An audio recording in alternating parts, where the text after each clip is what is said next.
I know that Islam and other faiths reject homosexuality as a perversion. But how do you counter when you talk about the very nature?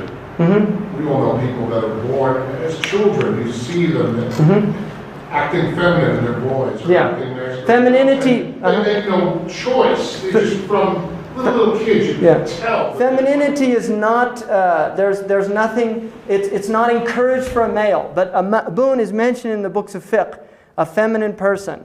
Somebody who acts effeminate is mentioned that it's undesirable that he leads the prayer. But there's no moral stigma there. You're not saying that this person is bad or evil.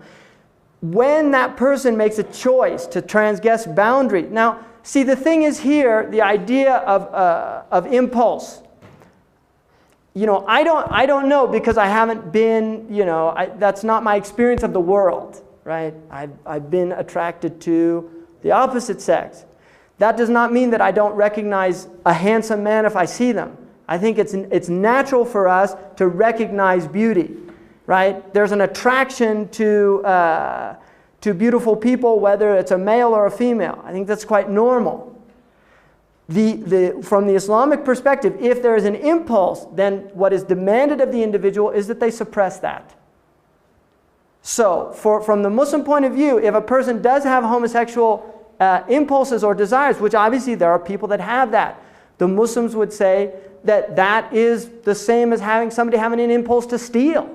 That they like something, they want it, and they desire to steal it. They have to say, no, I will not transgress the boundaries, that there are implications. And the implications, there's an idea within Western culture, modern Western culture, that as long as I don't harm anybody else, it's okay. From the Muslim point of view, there is a harm when when it emerges into the public space. In other words, as far as the Muslims are concerned, what people do behind their closed doors is their own business. That is not my area of judgment. If I see an effeminate man, I should not assume that he's a homosexual by Islamic law. That's not my place. If somebody is openly doing these things, that is what becomes condemned. When there's an open breach. The same with alcohol. Somebody that makes wine in their house and drinks wine, that's between them and God. The minute they step out into the public space, then that is where the Sharia says no. Right? So in terms of Islamic law, what applies to them in this world is only what moves into the public space, not what's in the private space.